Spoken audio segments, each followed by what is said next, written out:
Good evening. Welcome to South Asia Newsline. I'm Lipakshi Khurana. Here are the top stories we're tracking for you on Monday, the 30th of September. Floods due to heavy rainfall wreaks havoc in eastern and northern India.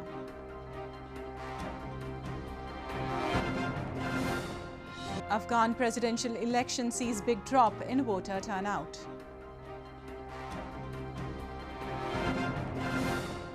And Sri Lanka's former army chief enters presidential race.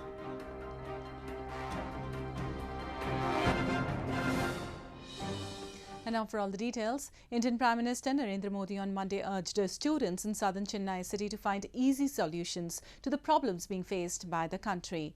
He said that India would like to offer its solutions to the entire globe and especially the poorest of the nations. Indian Prime Minister Narendra Modi on Monday urged students to find easy solutions to the problems being faced by the country and said that India would like to offer its solutions to the entire globe and especially poorest of the nations. Prime Minister Modi, who arrived in southern Chennai city while speaking at the India-Singapore Hackathon at the Indian Institute of Technology or IIT Madras, said from schools to higher education and research, an ecosystem was being created that it becomes a medium for innovation, even as the country was one among the top 3 startup ecosystems. We are encouraging innovation and incubation for 2 big reasons. One is we want easy solution to solve India's problems to make life easier. And another, we in India want to find solutions for the whole of the world. Later addressing the 56th convocation of the IIT Madras, the Prime Minister said that graduating students were passing out at a time when the world is looking at India as a land of unique opportunities. He said optimism about New India was the common thread that emerged during the high-profile meetings during his US tour last week and noted that Indian community has made a mark for itself globally in science and technology. Floods triggered by torrential rains have inundated houses, swamped roads and paralysed normal life in India's northern Uttar Pradesh and eastern Bihar provinces. More than 100 people have died due to rain-related incidents in both the provinces. Heavy rains in several parts of India's eastern Bihar since Friday have thrown normal life out of gear, affecting road, rail, healthcare facilities and schools. Several people in Bihar's capital Patna were rendered homeless by the floods as water inundated their homes and forced them to wade through waist-deep water. The death toll from the latest bout of rain reached 20 on Monday. Disaster management authorities have been deployed to coordinate with relief and rescue operations across the flood-affected areas. Authorities have also deployed boats to rescue residents. And the bigger impact of the rains have happened in Patna and nearby areas, especially the Patna city, because of the waterlogging. And right now, as we speak, the low-lying areas like Kankad Bagh, the Hanuman Nagar, Patrakar Nagar, Rajendra Nagar areas are flooded with water which is somewhere 3 feet deep, somewhere even up to 5 feet deep. In northern Uttar Pradesh province, moderate to heavy rainfall for the last several days at various places has caused great loss of life and property. More than 90% have lost their lives in rain and rain-related incidents in the last few days. While relief and rescue operations are underway, Weather Department has warned heavy rain at isolated places in eastern Uttar Pradesh and rains with thunder showers at some places in the western part of the province. Pakistan resorted to yet another ceasefire violation along the border in Poonch district of India's Jammu and Kashmir on Sunday, injuring at least 6 people. There have been over 2,000 incidents of ceasefire violations by Pakistan this year, according to the Indian Foreign Ministry. At least 6 civilians, including a 12-year-old boy, were injured in Poonch district of India's northern Jammu and Kashmir region after Pakistan violated ceasefire along the border on Sunday. Pakistani troops reportedly resorted to unprovoked firing in Balakot sector and Mender subdivision in Poonch, targeting residential areas, to which the Indian Army also retaliated.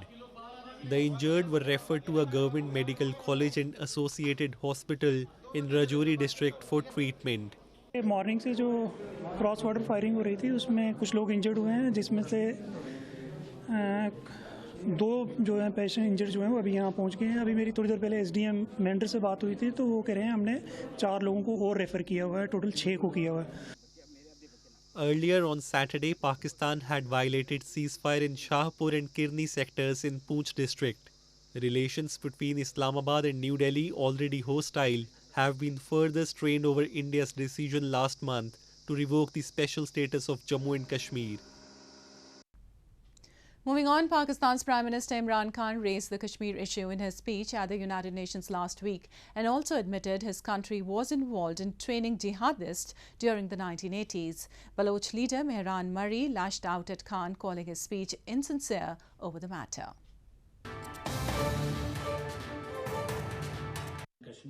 Baloch leader Mehran Murray slammed Pakistan Prime Minister Imran Khan over his recent admittance of the country having had cultivated radical factions in the 1980s, while also training jihadis and sustaining contacts with them.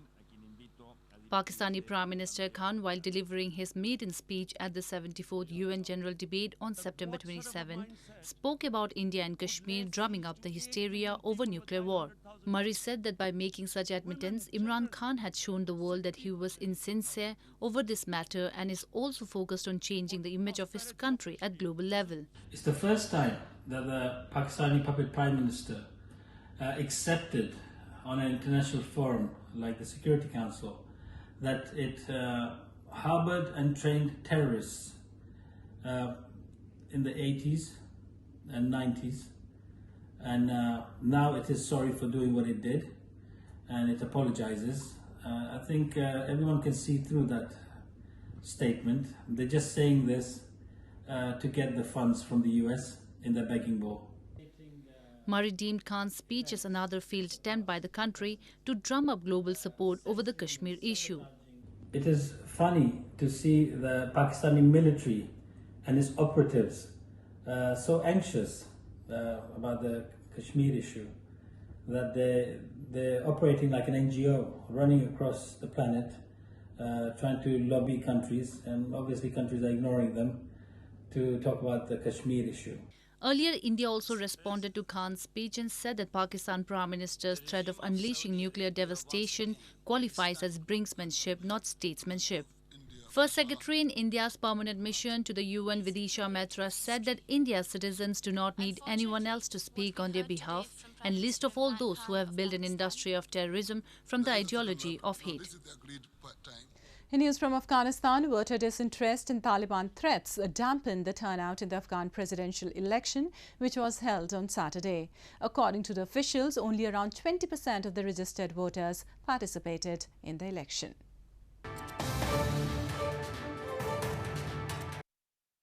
Around 20% of registered voters, that is just over 2 million people, participated in the presidential poll held on Saturday in Afghanistan, an official said on Sunday.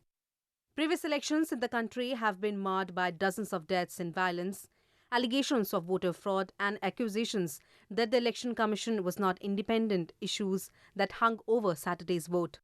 In what is seen as a test of the Western-backed government's ability to protect democracy against Taliban attempts to derail it, those who did emerge from the voting booth said they want their choices to be respected.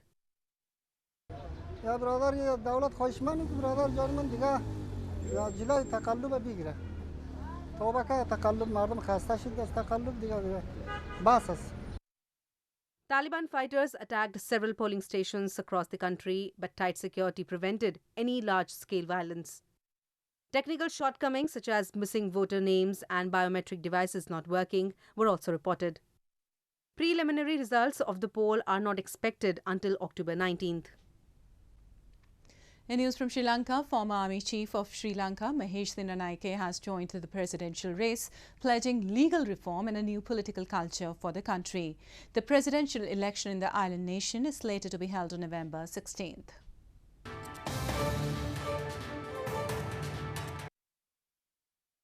Sri Lanka's former army chief General Mahesh Senanayake on Sunday joined the presidential race after being named candidate of the National People's Movement or NPM.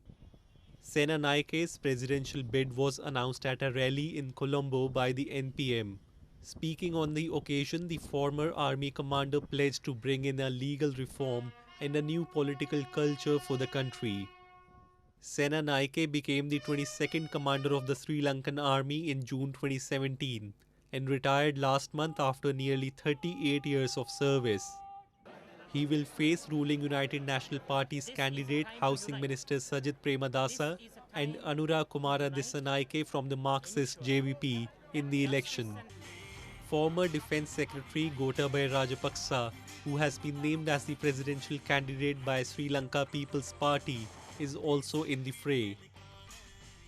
Devotees in Nepal marked the beginning of 15-day-long Bara Dashain festival on Sunday that commemorates victory of Hindu gods over wicked demons and majorly involves worship of Hindu goddess Durga for 9 days.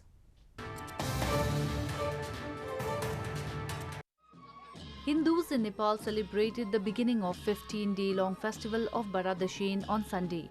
People performed Ghat Sthapna ritual, which marks the beginning of the Dashain and involves placing of a pot at sacred places in homes and temples. The pot on the occasion is filled with holy water and is sown with barley seed. The germination ceremony of seedling known as Jamara was also held in famous Hanuman Dokha Dashain Ghar in capital Kathmandu, a room where special prayers are performed by priests on the occasion. Ramchandra भगवानले 9 दिनसम्म देवी भगवती दुर्गा माताको चाहिँ आराधना गरेर शक्ति प्रदान गरेर विजयादशमीको दिन रावणसँग युद्ध गरेर रावणलाई चाहिँ हराएपछि त्यसको उपलक्ष्यमा हामीले Vijayadashami बनाउँछौं. The Dashain commemorates victory of Hindu gods over wicked demons and is celebrated with great rejoice, majorly involving worship of Hindu goddess Durga for 9 days. On the 10th day, elders give barley shoots and apply tika, a sacred vermilion mark on the forehead of younger members in the family, and bless them for peace, progress and prosperity in life.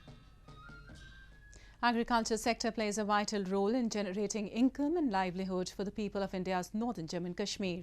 Farmers in the valley are rejoicing over harvesting paddy crop as weather conditions and new varieties of seeds have resulted in bumper production this year.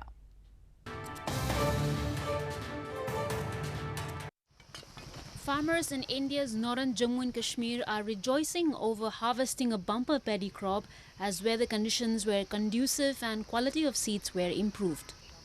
Farmers said the rain this year were adequate and the quality of the paddy has been extremely good. Moreover, there has not been any outbreak of diseases affecting the crops this year, further enhancing the production. The Agriculture Department gave credit to the introduction of new high-yield varieties of paddy and said the pleasant weather conditions resulted in a bumper crop. इस साल जो है शाली की काफ़ी अच्छी फसल हुई है. पिछले साल से भी इस साल ज़्यादा अच्छा हुआ. मौसम भी अच्छा रहा है. इस वक्त जुलाई में बारिश हुई, उसके बाद कोई बारिश नहीं हुई, लेकिन हमने इसको यहाँ पानी की से भी सैराब किया है. हमारे खेत में इस साल शाली बहुत अच्छा है. पिछले साल से भी इस साल अच्छा फसल बना है. जो बेंचमार्क हमारी 67.5 quintals per hectare last year की हुई थी, जो इंक्रीज की ट्रेंड में हम रजिस्टर कर रहे हैं, भाई इस साल भी ऑलमोस्ट 70 क्विंटल्स और 75 क्विंटल्स के बीच में होने का एस्टिमेट्स लगाए हुए हैं. The harvesting season of paddy starts from the end of September in Jammu and Kashmir every year. Agriculture provides livelihood to a large population of the valley, particularly in the rural areas where farming is the only source of income for many. Well, that's the way it was inside Asia this evening. Before we conclude, the top stories once again. Floods due to heavy rainfall wreaks havoc in eastern and northern India.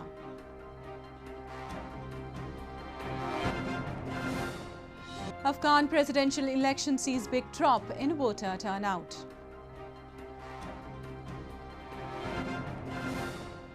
And Sri Lanka's former army chief enters presidential race.